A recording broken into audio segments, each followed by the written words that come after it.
Eu ocupo a tribuna na manhã desta sexta-feira para fazer algumas considerações a respeito de vários assuntos que foram tratados ao longo desta semana e que, devido à correria do esforço concentrado, a gente não teve a oportunidade de abordar mais detalhadamente, mas são assuntos muito relevantes que merecem a nossa consideração.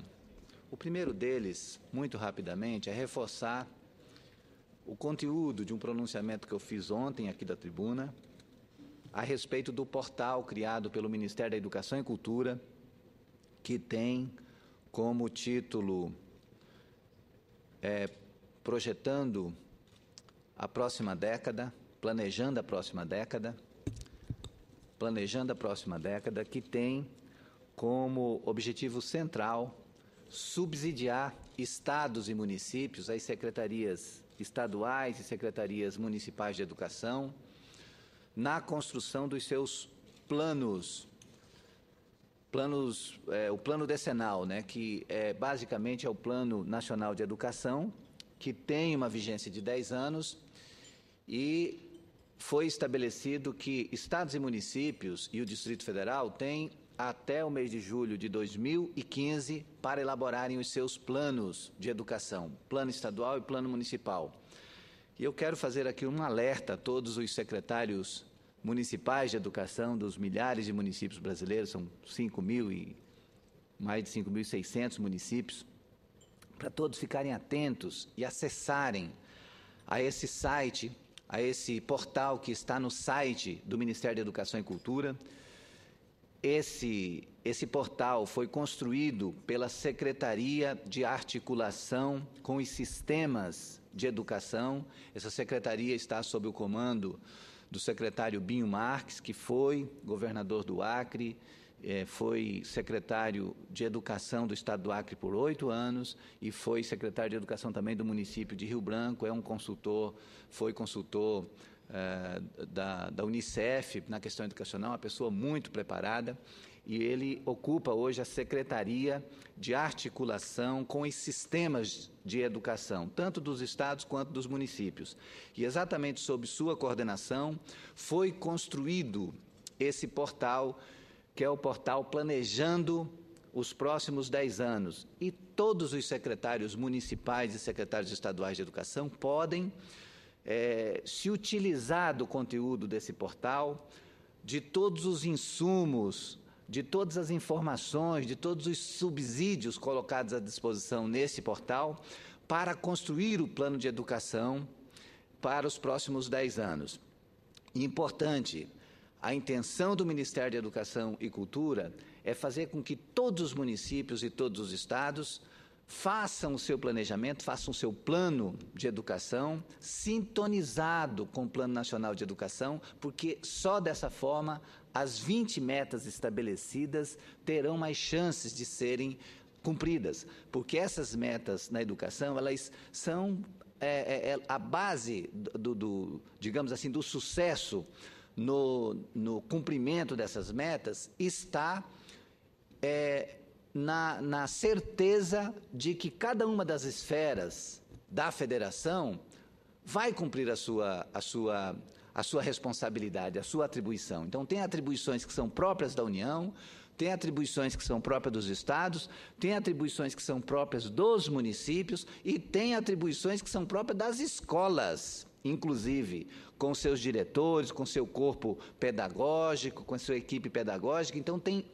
responsabilidade de todas as esferas, inclusive dos pais e alunos, porque o sucesso do Plano Nacional da Educação depende da mobilização de todos, depende de um pacto em que todos se envolvam para o sucesso no cumprimento de todas essas metas.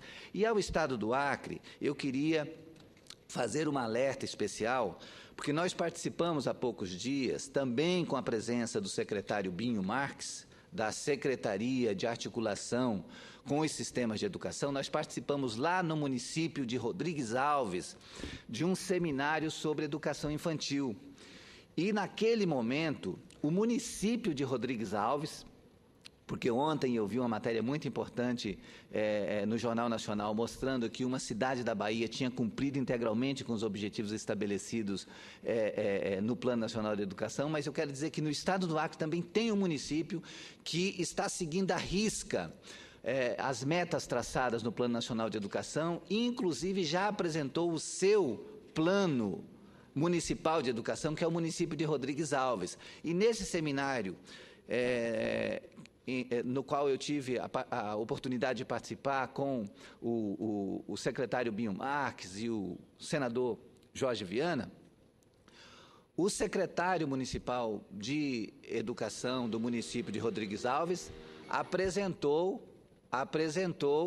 o seu plano, que foi muito elogiado pela equipe do MEC. A equipe técnica do MEC estava presente, dizendo que ali estava dado um primeiro passo. Então, no estado do Acre, o que eu quero dizer aos secretários municipais de todos os municípios, de Assis Brasil a Jordão, a Santa Rosa, Cruzeiro do Sul, Taumaturgo, Porto Walter, todos os municípios do Acre podem dar uma prova de compromisso com a educação, construindo o seu plano de acordo com o Plano Nacional. E está muito fácil, é só entrar no site do Ministério da Educação e procurar o portal Planejando os Próximos 10 Anos, que é exatamente o portal que dá o subsídio para a construção dos planos de educação para os municípios do Estado. Então, fica esse alerta a todos os municípios do Estado do Acre. Eu sei que a Secretaria Estadual de Educação está muito atenta a isso, com o professor Marco Brandão, o ex-secretário Daniel Zen já vinha trabalhando também nessa construção, e eu tenho certeza que o Estado do Acre vai cumprir a sua meta e vai cumprir também o calendário de construção do seu Plano Estadual de Educação, e fico alerta a todos os municípios para que fiquem atentos ao site do MEC e ao portal Planejando os Próximos 10 Anos, que ali naquele portal estão todos os subsídios necessários para um plano consistente, um plano sintonizado com o Plano Nacional de Educação, e eu tenho certeza que, desta maneira, estaremos todos dando uma grande contribuição para que o Brasil dê um salto de qualidade rumo à universalização do ensino, fazer com que todas as crianças estejam em sala de aula na idade certa para corrigir esse problema de tantos anos que nós temos, um problema desde sempre, né, de distorção de idade séria. A gente precisa corrigir e fazer com que a gente dê passos significativos. Então, fica esse alerta. O objetivo central desse meu alerta é que os secretários municipais de educação, de todos os municípios brasileiros, mas em particular eu faço uma referência aos municípios do Acre, porque eu represento o estado do Acre e tenho uma preocupação especial no sentido da gente construir os melhores planos possíveis para os nossos municípios, adequados à nossa realidade, mas sintonizado com os objetivos e metas estabelecidos no Plano Nacional de Educação. Então, o alerta é no sentido de visitar o site do MEC e, no site do MEC, fazer uma consulta específica ao portal Planejando os Próximos 10 Anos, que tem todos os subsídios para a construção do plano de educação dos municípios e dos estados brasileiros. Outro assunto que me traz à tribuna nesta manhã, senhor presidente, telespectadores da TV Senado e ouvintes da Rádio Senado, é a reunião que tive a honra de realizar ontem com a AJUF, que é a Associação dos Juízes Federais do Brasil. Estivemos juntos ao presidente e alguns integrantes da diretoria para tratar de dois assuntos centrais que julgo da máxima importância. O primeiro deles é a PEC 31, de autoria do senador Pedro Tax, uma PEC que foi construída em absoluta sintonia com a Associação dos Juízes Federais, no sentido de permitir que os tribunais regionais eleitorais, que hoje são compostos por 7 integrantes, possam ser elevados, possam ter o número dos seus representantes elevado de 7 para 9, de tal maneira que os juízes federais, que hoje são representados com um único membro, possam ser representados por 3. E dessa maneira a gente equilibraria um pouco mais os tribunais regionais eleitorais. Essa proposta do senador Pedro Taques tem a mim como relator. E eu apresentei um relatório na CCJ. O assunto ficou polêmico porque os tribunais de justiça dos estados se opuseram ao relatório e como essa casa da federação, o Senado Federal, não é a casa da disputa, mas é a casa do entendimento, nós chegamos ao entendimento de retirar a proposta e fazer um aprofundamento dessa discussão. Mas isso não quer dizer que nós não vamos recolocá-la. E o momento, eu entendo que nós estamos agora num período eleitoral, em que muito dificilmente os assuntos vão ganhar celeridade por conta de que a maioria dos senhores senadores e deputados federais estão mais focados nas campanhas nos seus estados do que efetivamente nos trabalhos aqui no Senado, mas mesmo assim é importante que chegue ao conhecimento de todos que eu tenho buscado o caminho do entendimento. E nós tínhamos uma série de modificações que previam,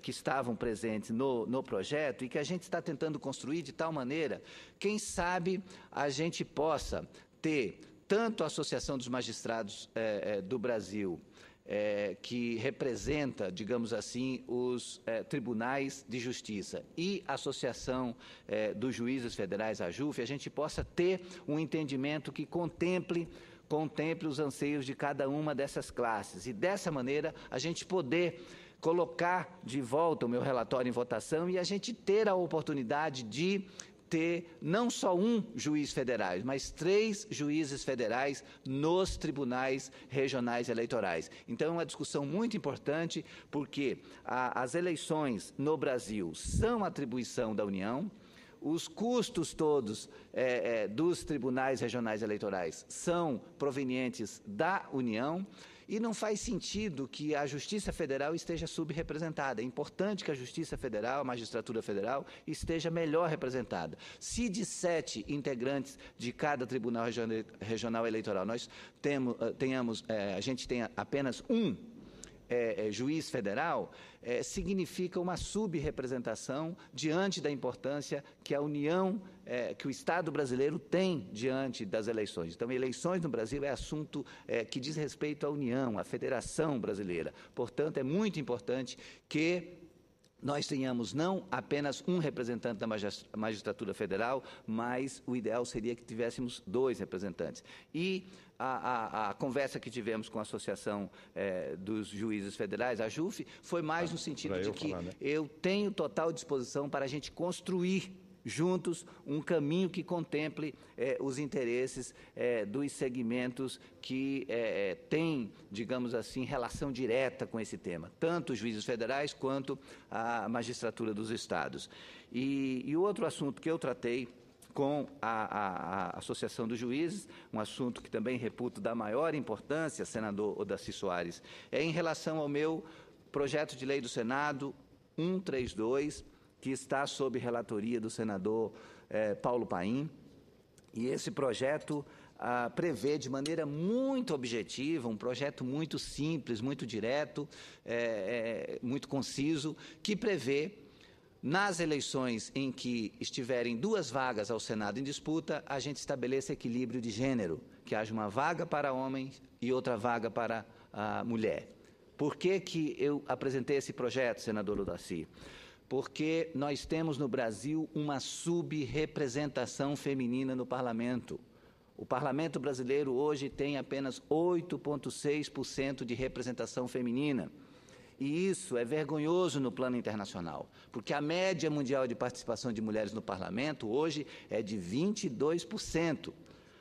A média mundial é de 22%, e o Brasil está muito abaixo da média. O Brasil hoje está na 158ª posição no ranking da União Parlamentar Internacional de representação feminina no Parlamento. Exatamente por isso, eu apresentei uma proposta específica para o Senado e também estou trabalhando uma proposta para a Câmara dos Deputados. Sei que o deputado Ciba Machado apresentou uma proposta também muito interessante para a Câmara dos Deputados. No caso da Câmara, nós já temos hoje assegurado por lei que 30% das candidaturas são reservadas para cada gênero. Então, pelo menos 30% de cada gênero, no caso homem ou mulher, tem que estar representado numa chapa.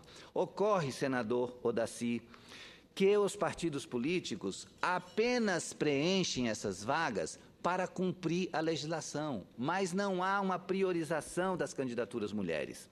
Não há uma priorização, não há um planejamento dos partidos políticos do Brasil no sentido de preparar os seus quadros do sexo feminino para disputar essas vagas disponibilizadas pela lei eleitoral. O que acontece? As mulheres acabam figurando como integrantes da chapa, mas não são eleitas.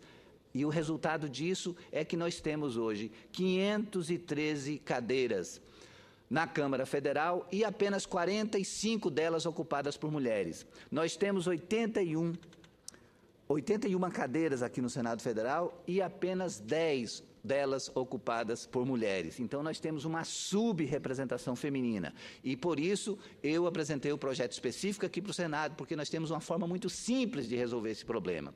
Porque o Senado, o mandato de senador é o único mandato majoritário que tem a exceção de, a cada 8 anos, ter 2 vagas. Então, nessas situações, se a gente estabelecer equilíbrio de gênero nas eleições com 2 vagas, nós vamos garantir a participação de pelo menos uma representante do sexo feminino para cada estado da federação.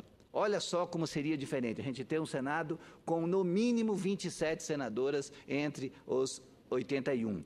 E com a possibilidade, nas eleições em que tem apenas uma vaga, disputam homens e mulheres. Certamente, algumas dessas vagas também serão galgadas por mulheres. De tal maneira que a gente vai aumentar o equilíbrio de gênero aqui no Senado e o Brasil vai sair dessa posição vergonhosa de estar na 158ª posição no que diz respeito à representação feminina no Parlamento. Então, fui à JUF justamente para pedir o apoio dos magistrados, porque eu sei que eles têm uma influência muito grande entre os juízes federais em todo o Brasil, e eu tenho certeza que essa temática é uma temática atual, é uma temática politicamente correta, que coloca o Brasil numa posição de vanguarda nessa discussão e faz com que a gente reverta esse processo atrasado no qual o Brasil se envolveu. Imagine só que, durante a Conferência de Beijing, em 1997, o Brasil estava com 6,6% de representação feminina. Os países árabes, à época, tinham 3% de participação feminina. Hoje, os países árabes têm 17% de representação feminina e o Brasil tem apenas 8,6%. Então, as políticas que foram adotadas no Brasil nesse período não surtiram efeito. E a gente precisa ter uma política afirmativa mais objetiva. Então, na minha proposta, aqui para o Senado, nas eleições para o Senado com 2 vagas, uma vaga seja destinada às candidaturas femininas e outra vaga seja destinada às candidaturas do sexo masculino. E a proposição para a Câmara também é uma proposição muito objetiva, que nós estamos trabalhando aqui com a consultoria do Senado. Já tem uma proposição do deputado Ciba Machado a esse respeito, mas a gente também vai apresentar, porque queremos intensificar esse debate, é que nas eleições para a Câmara, sejam assegurados 30% de vagas, não só de vagas nas chapas proporcionais, mas de cadeiras efetivamente. Então, 30% da Câmara Federal e das Assembleias Legislativas e das Câmaras de Vereadores seriam destinados efetivamente as candidaturas femininas, de tal maneira que a gente tivesse uma elevação do nível de representação, que hoje na Câmara é até inferior à representação aqui do Senado, e a gente teria também uma representação de 30% do sexo feminino na Câmara dos Deputados. Então, esses assuntos são assuntos muito relevantes que nós estamos debatendo. Tive a oportunidade de levar esse assunto à presidenta Dilma Rousseff durante o momento em que ela assinou o Pacto da Mobilidade com a cidade de Rio Branco, com o prefeito Marcos Alexandre, o senador Jorge Viana, estávamos todos juntos. Eu levei uma cópia do meu projeto, mostrei para a presidenta Dilma como é que está esse ranking no plano internacional, como é que o Brasil está subrepresentado, num momento muito especial da política brasileira, porque nós temos uma mulher na presidência da República. Se nós não avançarmos na representação feminina, nesse momento em que nós temos uma mulher na presidência da República, quando é que nós vamos avançar? Quando é que nós vamos avançar? Então, esse é um momento muito oportuno, é um momento, assim, completamente frutífero, fértil, para a gente poder fazer avançar essa discussão. E quero dizer, senador Odaci, para concluir essa etapa do meu pronunciamento, que eu não acredito em quem apresenta proposição e não vive isso na prática, não dá a sua demonstração de vida, porque existe uma diferença fundamental entre educar e ensinar. Educar e ensinar. O ensino é feito com conteúdo, a gente transmite o conteúdo, o conhecimento. Agora, a educação a gente faz com o nosso exemplo de vida. Então, a gente precisa testemunhar com o nosso exemplo de vida para conseguir arrastar as pessoas a somarem com a gente nas nossas propostas. E eu estou dizendo isso, senador Odaci, porque no Acre eu não sou candidato à reeleição. Quem é candidata ao Senado Federal para ocupar a minha vaga é uma mulher, a deputada Perpétua Almeida. E nós fizemos essa construção muito preocupado com isso. Aliás, eu devo fazer um elogio aqui de público ao governador Tião Viana, porque ele teve um cuidado todo especial no sentido de atender a essa necessidade de maior equilíbrio de gênero na política brasileira. Ele colocou como sua candidata a vice a procuradora do Estado, Nazaré Araújo, que é filha do ex-governador José Augusto Araújo, o primeiro governador eleito do estado do Acre em 1962 e cassado pela ditadura em 64. Hoje, o Acre pode render uma homenagem ao seu governador cassado, o primeiro governador eleito, José Augusto Araújo, tendo a sua filha, Nazaré Araújo, que é procuradora do estado, uma advogada de carreira de muita competência e que tem grande conhecimento da gestão pública, porque também faz parte do governo Tião Viana e sempre fez parte dos governos do Jorge e do Binho também. Então, ela está como vice na chapa do governador Tião Viana. E, ao mesmo tempo, na mesma chapa, temos a deputada federal Perpétua Almeida.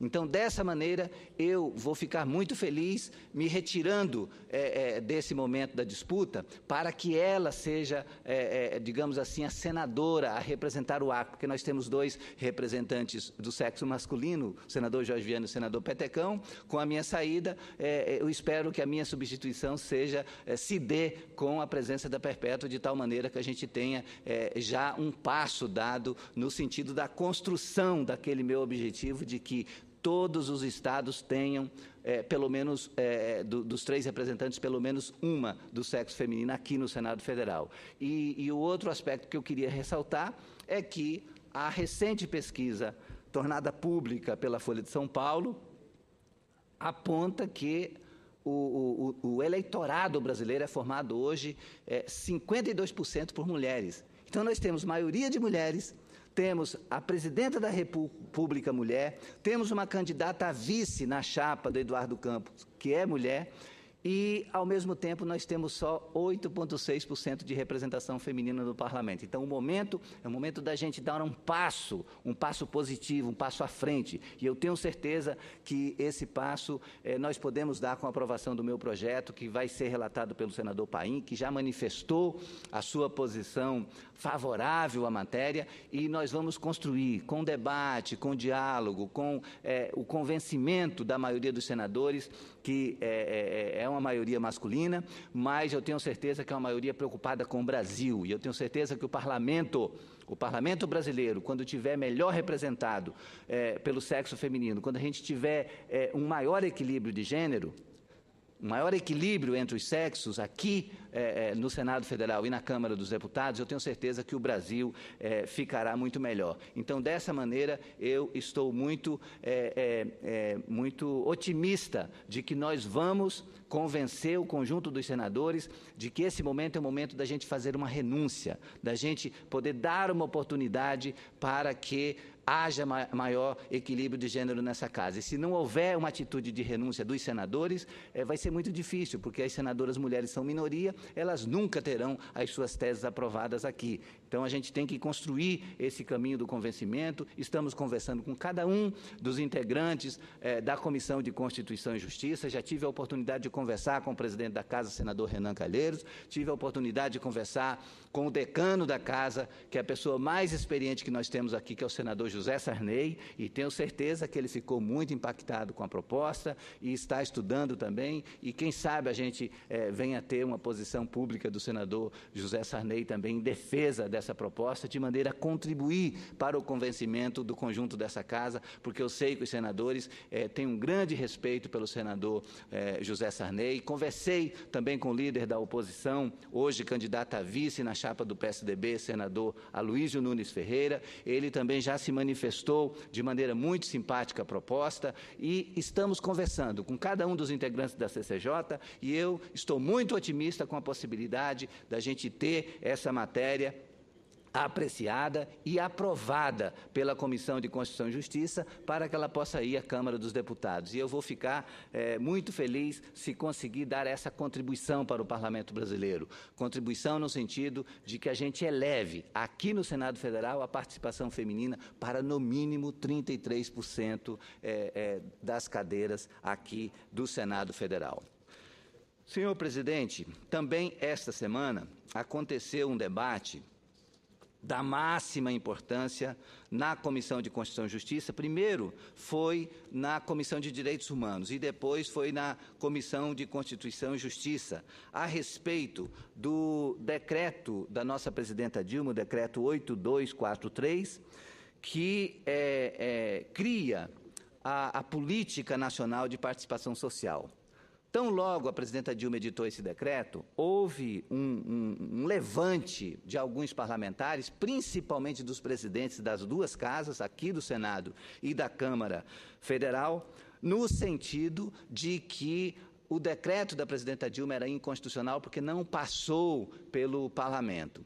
E houve digamos assim, uma desinformação que se espalhou em muitos ambientes no sentido de que o decreto da presidenta Dilma é um decreto inconstitucional. E o debate, a audiência pública, as duas audiências públicas que aconteceram esta semana na Comissão de Direitos Humanos e também na Comissão de Constituição e Justiça, foram audiências muito elucidativas no sentido de mostrar o quão respaldado na Constituição está o decreto da nossa presidenta Dilma.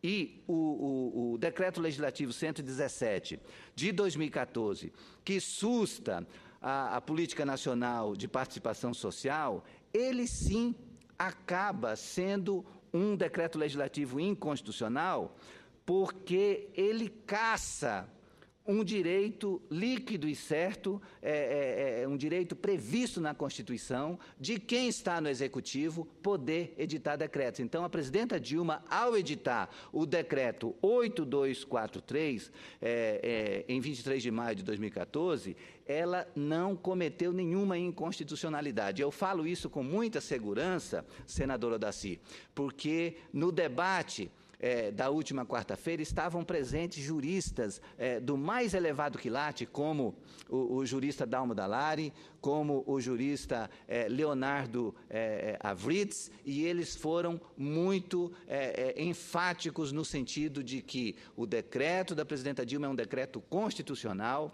e a construção, a edição dessa política nacional de participação social é inteiramente assegurado pela Constituição, porque a Constituição, ao deixar para o Executivo regulamentar o formato da participação social, porque está previsto na Constituição, dá essa tranquilidade. Então, vários aspectos foram abordados. O senador Álvaro Dias teve uma posição muito contundente, contrária a essa posição, a casa é uma casa democrática, onde as posições divergentes devem ser expostas, mas, fundamentalmente, a gente tem que fazer os esclarecimentos que se fazem necessários para que a população tenha uma real, digamos assim, dimensão do que foi o decreto presidencial, o decreto 8243, e o que foi o decreto legislativo editado pelas presidências das duas casas, no sentido de querer sustar o efeito do decreto presidencial. Sustar os efeitos de um decreto constitucionalmente editado, aí sim é uma inconstitucionalidade. Então, construída a partir de um longo processo de diálogo e consultas, a Política Nacional de Participação Social tem como objetivo articular os mecanismos e as instâncias democráticas de diálogo e fortalecer a atuação conjunta entre a administração pública federal e a sociedade civil. Para isso, a Política Nacional de Participação Social estabelece diretrizes para cada uma das instâncias e mecanismos de participação social existentes hoje no governo federal, a saber, conselhos e comissões de políticas públicas, conferências, ouvidorias, mesas de diálogos, audiências públicas, consultas públicas e ambientes virtuais de participação. Além de valorizar essas instâncias, a Política Nacional de Participação Social prevê que os órgãos e entidades da administração pública federal, direta e indireta, deverão considerar as instâncias e os mecanismos de participação social no processo de formulação, execução, monitoramento e avaliação dos seus programas e políticas públicas.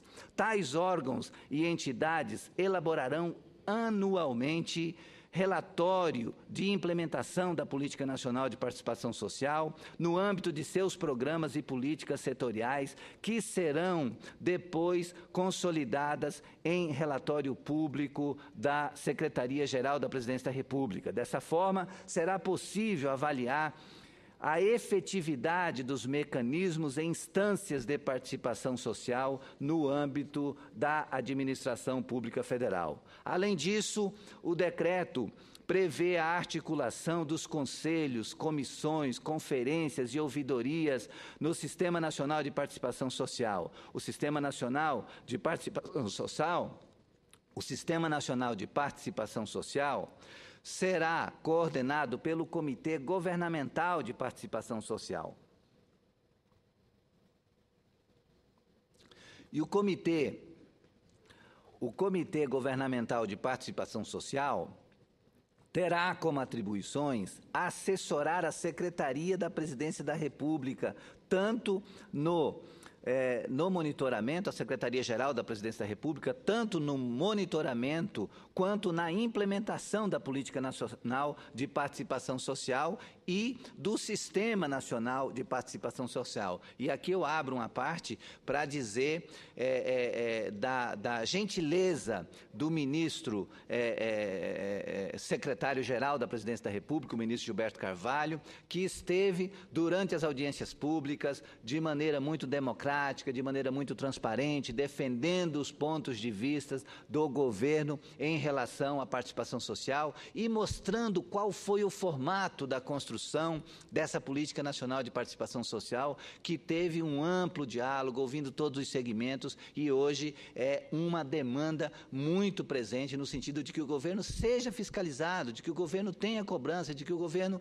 tenha ambientes em que o governo possa ser avaliado e possa ser cobrado. E a melhor forma para isso é exatamente abrir os caminhos para maior participação social. Além disso, caberá ao Comitê Governamental de Participação Social a emissão de parecer acerca da convocação de conferências, permitindo que os diversos órgãos do governo federal articulem os calendários das conferências para não sobrecarregarem estados e municípios com diversas conferências no mesmo período. Para possibilitar que um número maior de pessoas participem. A Política Nacional de Participação Social estimula a administração pública federal a fazer consultas à sociedade por meio de ambientes virtuais de participação na internet. Exemplo disso é o canal participa.br. O canal participa.br é exatamente o espaço lançado em 2014, que oferece uma série de instrumentos e metodologias para que os ministérios possam fazer consultas à sociedade sobre temas de interesse público. Ainda, de forma inovadora, a Política Nacional de Participação Social estabelece os fóruns interconselhos, mecanismo para o diálogo intersetorial entre representantes de diversos conselhos e comissões de políticas públicas existentes, que pode ser convocado por qualquer ministério para tratar de um tema transversal. O Fórum Interconselhos já é, hoje, o mecanismo utilizado para discussão e monitoramento do Plano Plurianual e Lei Orçamentária Anual pelos Conselhos. Finalmente, a Política Nacional de Participação Social institui formalmente a Mesa de Monitoramento das Demandas Sociais, instância colegiada interministerial responsável pela coordenação e o encaminhamento de pautas dos movimentos sociais e pelo monitoramento de suas respostas. A mesa, que existe desde 2012, é agora formalizada como canal para processar as demandas sociais recebidas pelos vários órgãos públicos, estabelecendo fluxo para a tramitação e dando publicidade às pautas e às suas respostas. É importante ressaltar que o decreto não altera a constituição dos colegiados já existentes, tampouco institui novos conselhos. O decreto estabelece diretrizes a serem observadas na criação de novas instâncias e no aprimoramento das instâncias já existentes, a partir das boas práticas acumuladas ao longo dos 25 anos de democracia. Para os conselhos, por exemplo, a Política Nacional de Participação Social orienta que os representantes devem ser eleitos ou indicados pela sociedade civil, preferencialmente de forma paritária em relação aos representantes governamentais, que deve haver diversidade entre os representantes da sociedade civil, que devem ser estabelecidos critérios transparentes de escolha de seus membros, que deve haver rotatividade dos representantes da sociedade civil com limitação dos mandatos e que deve ser dada publicidade aos atos públicos. Além disso, a Política Nacional de Participação Social estabelece que as resoluções de caráter normativo dos conselhos de natureza deliberativa devem ser submetidas à análise de legalidade para evitar resoluções que extrapolem a competência do conselho. Já em relação às conferências nacionais, as diretrizes são divulgação ampla e prévia do documento convocatório, especificando seus objetivos e etapas, garantia da diversidade dos sujeitos participantes, estabelecimento de critérios e procedimentos para a designação dos colegiados governamentais e para a escolha dos delegados da sociedade civil, integração entre etapas municipais, estaduais, regionais, distrital e nacional, quando houver, e disponibilização prévia dos documentos de referência e materiais a serem apreciados na etapa nacional, definição dos procedimentos metodológicos e pedagógicos a serem adotados nas diferentes etapas, publicidade de seus resultados, determinação do modelo de acompanhamento de suas resoluções para garantir o acompanhamento das políticas geradas pelas prioridades elencadas pela conferência e indicação da periodicidade de sua realização, considerando o calendário de outros processos conferenciais para evitar assim a sobreposição de calendários, o que sobrecarrega os estados e municípios. Atualmente existem 35 conselhos e 4 comissões nacionais de participação social na administração pública federal. Os conselhos existentes foram criados ou autorizados por lei. Além disso, Há conferências periódicas sobre mais de 40 temas setoriais, totalizando 97 conferências desde 2003, de um total de 138 conferências nacionais realizadas. Mais de 7 milhões de pessoas participaram dos processos conferenciais que começaram nos municípios, seguem para as conferências estaduais e culminam sempre com a Conferência Nacional que reúne. As conferências nacionais reúnem delegados eleitos nas etapas anteriores. As resoluções das conferências subsidiam a agenda da política pública nacional. Elas subsidiam a agenda da política a que se referem no próximo período. Então, finalizando essa etapa relacionada à Política Nacional de Participação Social, o que eu quero dizer aqui, de maneira muito transparente, muito clara, como foi clara a participação do jurista Dalmo Dallari durante a audiência pública da Comissão de Constituição e Justiça, assim como também o jurista Leonardo Avritzer, foi no sentido de que o decreto da presidenta Dilma, o decreto 8243, instituindo a Política Nacional de Participação Social, não foi um decreto inconstitucional, foi um decreto amplamente amparado pela Constituição, porque a Constituição prevê a prerrogativa do presidente da República, ou da presidenta, no caso a presidenta Dilma, de editar decretos regulamentando aquilo que está previsto na Constituição. E a Política Nacional de Participação Social está prevista na Constituição em vários dispositivos, e a gente poderia tranquilamente colocar aqui o preâmbulo do texto consoante com o comando do artigo 6º da Lei Complementar número 95 de 98, adotada em cumprimento do disposto no parágrafo único do artigo 59 da Constituição Federal, indica com precisão o órgão competente para a prática do ato, ou seja, a Presidência da República, e sua base legal está no artigo 84 caput, incisos 4º e 6º, a linha A da Constituição Federal, artigo 3º caput, inciso 1º e artigo 17 da Lei número 10.683, de 28 de maio de 2003. Vê-se, portanto, que o escopo do decreto sob exame é regulamentar a fiel execução de uma norma legal, de uma norma estabelecida pela Constituição e, em face disso, dispor sobre a organização e o funcionamento da administração federal aos fins legalmente visados. Sob o ângulo formal, nada há a objetar. Trata-se de ato que se insere no âmbito das competências executivas, constitucionalmente delineadas, considerada a natureza de um regime de governo que tem como alicerce o mecanismo de freios e contrapesos,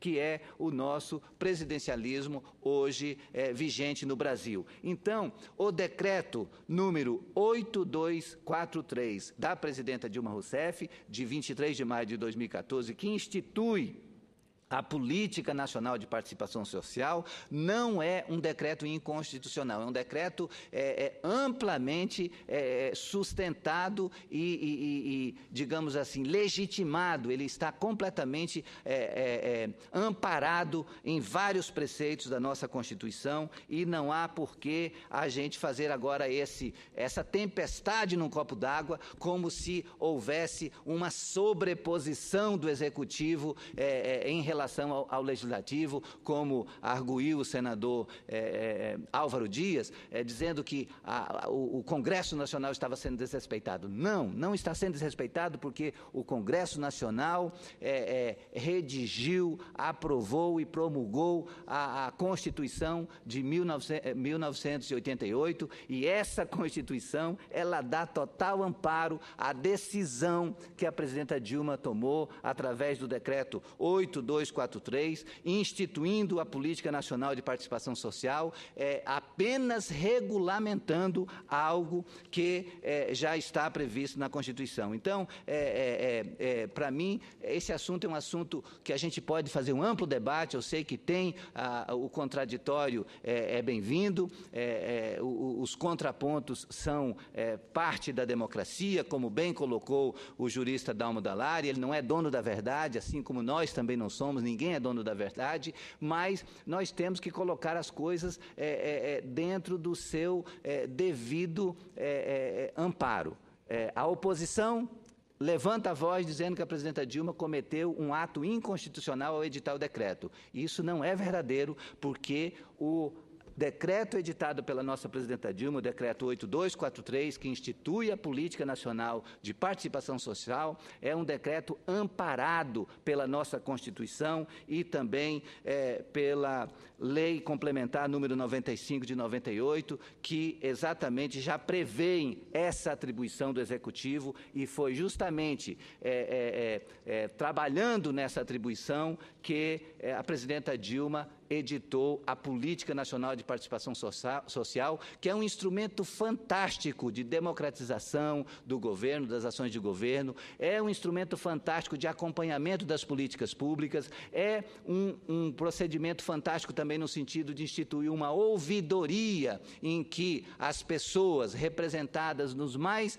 diferentes organismos que vão estar compondo esses conselhos de participação social vão poder fazer críticas ao governo. Então, o ministro Gilberto Carvalho fez questão de deixar claro que se tem um lugar onde o governo apanha, é justamente nessas reuniões dos conselhos, porque as críticas são veementes, as cobranças são veementes, e é exatamente a voz da sociedade se colocando nesses conselhos. Então, não há uma sobreposição de atribuição. Nós, do Parlamento, temos uma atribuição específica, os conselhos populares têm uma atribuição específica, assim como a Presidência da República, o Executivo, tem a sua atribuição e o Judiciário tem a sua. Então, não há sobreposição. Eu acho que a sociedade, ela se solidifica na sua democracia, com todos os organismos tendo a sua participação exatamente como prevê a Constituição.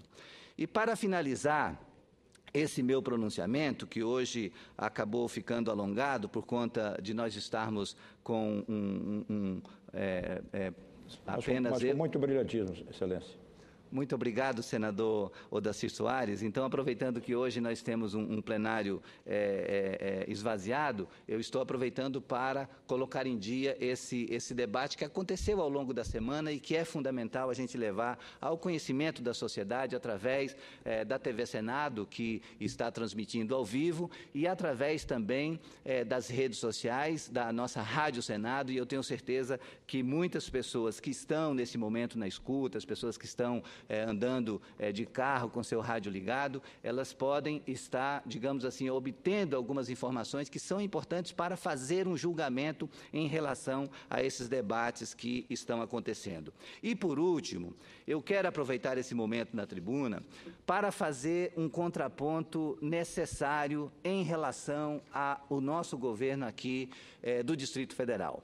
Eu não sou, senador Odacir, representante do Distrito Federal, sou representante do Acre, mas nós temos um governo aqui no Distrito Federal do Partido dos Trabalhadores, que tem à frente o governador Agnello Queiroz, e devido à não representação desse governo por nenhum senador da base aliada aqui no Senado, ele tem sofrido duras críticas, e algumas críticas muito injustas por senadores que fazem oposição a ele, inclusive por um senador, o senador Rodrigo Hollenberg, que é candidato ao governo e, no seu discurso, tem que tentar destituir as políticas públicas desenvolvidas pelo governo Agnello como forma de bem se apresentar ao eleitorado. Então, por isso eu ocupo a tribuna como integrante do Partido dos Trabalhadores, eu sou um fundador do Partido dos Trabalhadores no Acre, me interesso pelas questões do Partido dos Trabalhadores, seja no Acre, seja em Brasília, seja em qualquer lugar do Brasil, e exatamente por isso eu quero hoje manifestar aqui a minha solidariedade ao governador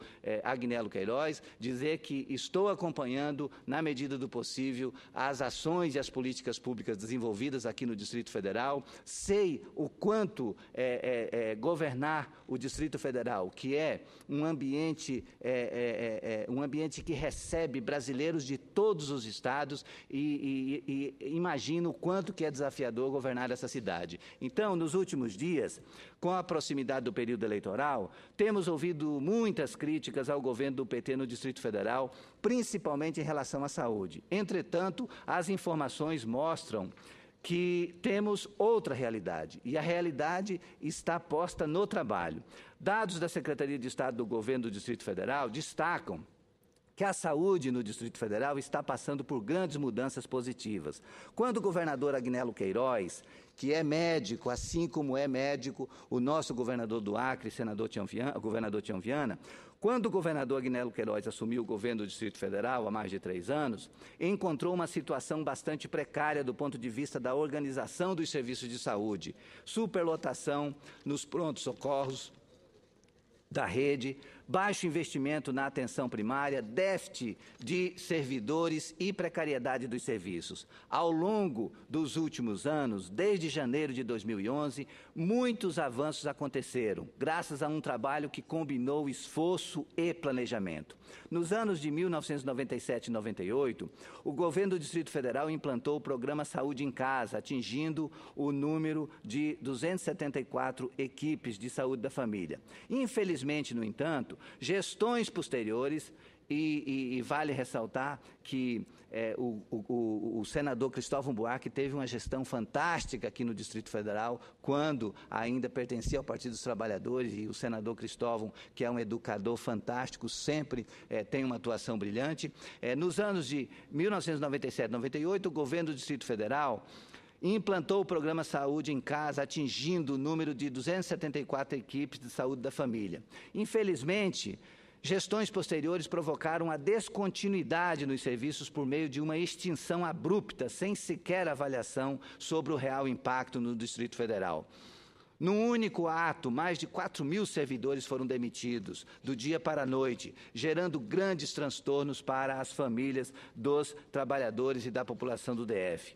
A cobertura do Programa Saúde da Família no DF contava, em 2011, com apenas 117 equipes, o que representava cerca de 11% da população.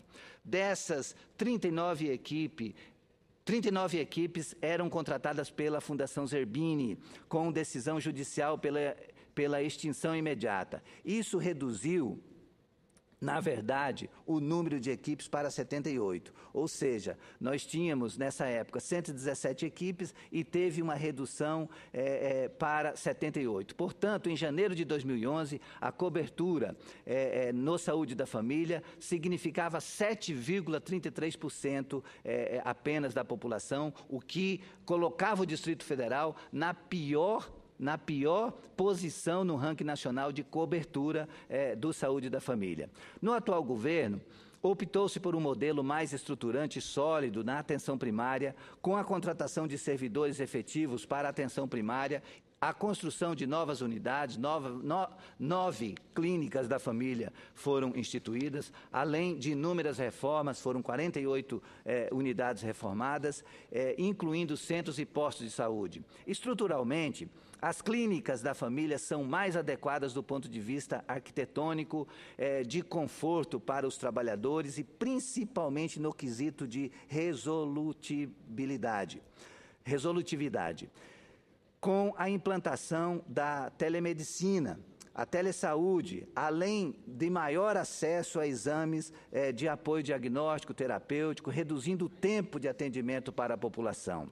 Em 2014, o número de equipes saltou para 259, o que trouxe a segunda maior expansão proporcional no país, alcançando 27%, segundo os parâmetros atuais do Ministério da Saúde. Veja só que nós tínhamos em 2011 um atendimento no Programa de Saúde da Família aqui no Distrito Federal de apenas 7,3%. Agora, em 2014, fechamos com 27% de atendimento, com todas as ações desenvolvidas pelo governo Agnello, ampliando o número de centros e postos, contratando profissionais operacionais para o quadro efetivo da Secretaria de Saúde do Distrito Federal e, dessa maneira, elevamos o atendimento, que era de 7,3% para 27% agora em 2014. Além disso, as equipes de saúde bucal passaram de 25 para 104, o que representou um crescimento de mais de 300%, ampliando bastante o acesso da população em serviços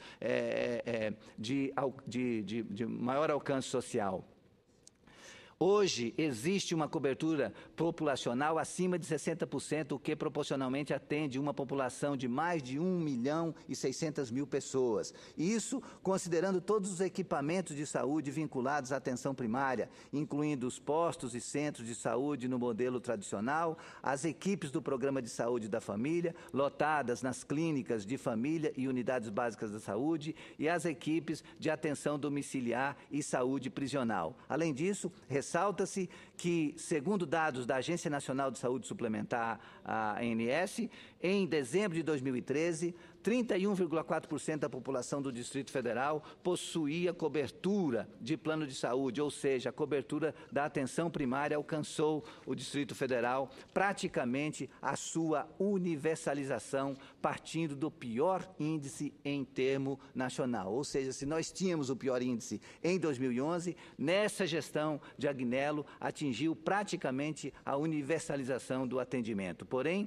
as mudanças na saúde vão além dessas relativas à atenção à saúde primária, à atenção primária. Segundo pesquisa do IBGE, em 2013, o governo do Distrito Federal foi o que mais investiu em saúde entre todas as unidades federativas, com o maior valor per capita do país, R$ 924,12, o que representou 17,2% do seu orçamento próprio aplicado em saúde. Ou seja, nós tivemos em 2014 um investimento no Distrito Federal de 17,2% de todas as receitas do governo aplicadas em saúde. A implantação das 5 unidades de pronto atendimento, UPAs, que de forma integrada à atenção primária, reduziu a procura em torno de 25% nos atendimentos de urgência e emergência, nos prontos-socorros, da rede da Secretaria Estadual de Saúde. Senador, eu queria pedir, vendo a Vossa Excelência, para registrar a presença nesta casa de turistas de Santa Catarina, terra representada aqui no Senado Federal pelos senadores Cacildo Maldaner, Paulo Bauer e Luiz Henrique. Nós agradecemos a presença dos senhores e das senhoras. Sejam todos muito bem-vindos. Obrigado pela presença ao Senado Federal. Como estava dizendo o senador Odaci Soares, segundo pesquisa do IBGE, em 2013, o governo do Distrito Federal foi o que mais investiu em saúde entre todas as unidades da federação, com o maior valor per capita do país, R$ 924,12, o que representou 17,2% do seu orçamento próprio aplicado em saúde. A implantação das 5 unidades de pronto atendimento UPAs, que atuam de forma integrada, a atenção primária reduziu a procura em torno de 25% nos atendimentos de urgência e emergência, tanto nos prontos-socorros hospitalares, quanto nas demais unidades da rede da Secretaria de Saúde do Estado. Isso permitiu o funcionamento dos serviços em rede, começando pela atenção primária e refletindo na atenção especializada, estabelecendo o enorme diferencial entre o programa de 1998, Saúde em Casa, com o atual programa, que é a Estratégia da Saúde da Família. Temos de ressaltar que o Distrito Federal é ainda líder nacional no número de transplantes de coração e córnea. Houve um aumento do número de doadores de sangue fidelizados para o Hemocentro, alcançando níveis de qualidade internacionais. Pode-se destacar ainda outros resultados: a implantação da classificação de risco e das salas vermelhas nos prontos-socorros da rede, a implantação da rede cegonha, a ampliação em 62,44% dos leitos de UTIs, de unidades de tratamento intensivo nos hospitais, próprios da Secretaria de Estado de Saúde do Distrito Federal. A informatização de 85% dos serviços de saúde, com a implantação do prontuário eletrônico e a aquisição de inúmeros equipamentos imobiliários para toda a rede de saúde. Todo esse esforço certamente contribuiu de forma significativa para uma nova dinâmica no serviço de saúde aqui no Distrito Federal. Em relação ao quadro de pessoal, as informações que recebemos apontam que foram nomeados mais de 15 mil servidores para a rede, visando a recomposição e a abertura dos novos serviços de saúde a todas as categorias funcionais, que receberam reajustes salariais por intermédio da Mesa Permanente de Negociação do SUS. E gostaria, finalmente, de destacar que, em relação à área metropolitana do Distrito Federal, existe um alto nível de dependência do entorno sobre os serviços prestados na rede de saúde do Distrito Federal. Cerca de 15,2% dos atendimentos de urgência e emergência e 19% do total das internações são destinadas à população da área metropolitana. No Hospital Regional de Santa Maria e Hospital Regional do Gama, 51% e 42% da demanda, respectivamente, são oriundos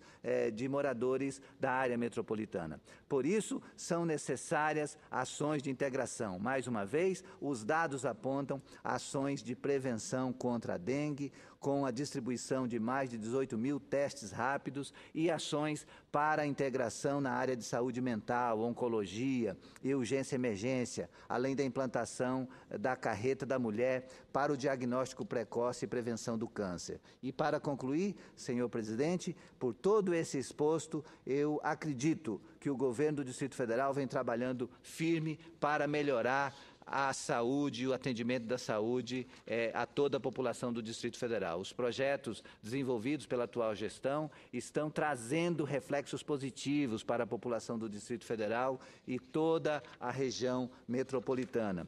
E isso tudo, senadora Daci, que eu trouxe para esse debate, é para que a população que está nos acompanhando nesse momento pela Rádio Senado, pela TV Senado, possa ter um contraponto, porque as agressões são permanentes, os opositores, particularmente o candidato Rodrigo Hollenberg, que disputa pela oposição aqui, tem tentado desclassificar a ação do governo do Distrito Federal através do governador Agnello Queiroz e sua equipe, e nós acabamos de fazer um relato aqui, para mim, um relato muito significativo de que as ações desenvolvidas por esse governo mudaram para muito melhor a realidade da saúde pública aqui do Distrito Federal. Tem problemas? Tem.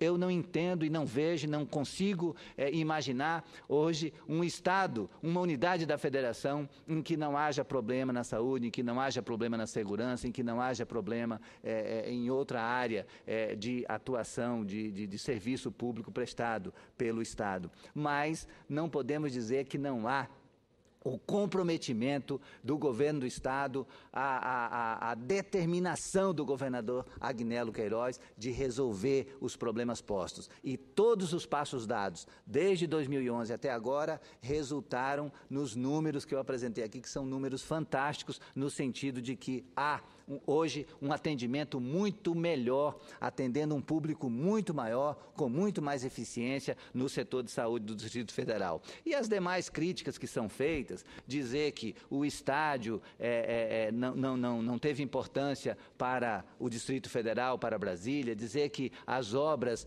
de mobilidade urbana não aconteceram ou aconteceram pela metade, isso tudo, para mim, é uma tentativa de querer desqualificar um trabalho bem feito, porque quem tem ido, por exemplo, ao nosso aeroporto e tem visto o que aconteceu em termos de modificação, de facilitação, de uma mobilidade maior e melhor para todos que utilizam as vias aqui do Distrito Federal, podem testemunhar o quanto o governo do governador Agnello Queiroz tem trabalhado muito com determinação para fazer do Distrito Federal esse lugar maravilhoso, acolhedor que é essa região, digamos assim, cosmopolita do Brasil Brasil que recebe pessoas de todos os estados. Esse é um ambiente de todos os brasileiros. Brasília é o espaço para todos os brasileiros, das mais diferentes regiões do Brasil, e exatamente por isso a nossa preocupação em fazer com que haja realmente uma gestão voltada para todos os brasileiros e com total responsabilidade, como tem sido a gestão do governador Agnello. Eu agradeço muito, senador Odaci, por sua atenção e sua gentileza em conceder o tempo necessário para todos esses pronunciamentos, e peço a Vossa Excelência a gentileza de solicitar a taquigrafia da Casa para que esses pronunciamentos sejam todos tomados na íntegra para os anais aqui do Senado Federal. Muito obrigado. Vossa Excelência será atendido, nobre senador. Eu quero registrar, nesta sessão de hoje, da manhã de hoje, o brilhantismo do discurso de Vossa Excelência e, sobretudo, além do brilhantismo, da pertinência, eu queria registrar também a importância das matérias que Vossa Excelência traz à discussão do Senado Federal na manhã de hoje. Primeira questão, quero também transmitir, através de Vossa Excelência, um abraço ao ex-governador Binho Marques, que é o secretário nacional de articulação do MEC, e de quem Vossa Excelência traz a notícia da implementação do Plano Nacional do portal do MEC, do portal do MEC inserido no site do MEC sob o título de Planejando para os Próximos 10 anos, voltado basicamente para os municípios brasileiros. Eu espero, Vossa Excelência já aborda hoje pela segunda vez ou pela terceira vez nesses últimos 3 dias essa questão, que é importantíssima, de planejamento na área da educação.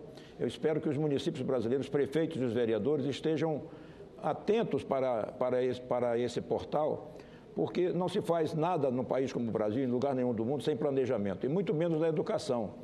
Esse portal se insere no Plano Nacional de Educação e, portanto, ele permite que esse plano esteja sempre sendo atualizado em função das peculiaridades do Brasil, que é um país muito grande, com quase 6 mil municípios, cada qual com suas peculiaridades próprias. E outro ponto que Vossa Excelência traz também... Com a lei que aprovamos aqui esta semana, teremos ainda certamente aumentado o número de municípios do Brasil. Exato, vai aumentar com certeza, com a fusão e incorporação de desmembramento de novos municípios, que inclusive não sei se beneficia o Estado de Vossa Excelência, mas beneficia o meu Estado, Rondônia. Nós temos talvez uma dezena de distritos em condições de serem transformados em novos municípios. Certamente as localidades de Vila Campinas, Santa Luzia, o município de Porto Acre, o V, certamente essas áreas vão fazer um esforço para se enquadrar naqueles critérios estabelecidos para que possam reivindicar a condição de município autônomo. E o fato fundamental nessa questão que Vossa Excelência traz agora da lei que permitiu a criação de novos municípios, a fusão e a incorporação, é importante frisar que a autonomia desses distritos é muito importante. Esses distritos darão um salto imenso. Eu fui prefeito de Porto Velho 2 vezes e assisti à criação de novos municípios, como decorrência de desmembramento ou de fusão ou de incorporação, e verifiquei o salto qualitativo que esses distritos deram no momento que se transformaram em novos municípios. E quando eu falei Estado de Vossa Excelência, eu cometi um agafe, porque o Estado de Vossa Excelência é o meu Estado, eu sou acriano também, como já foi registrado aqui por Vossa Excelência, inclusive em sessão anterior.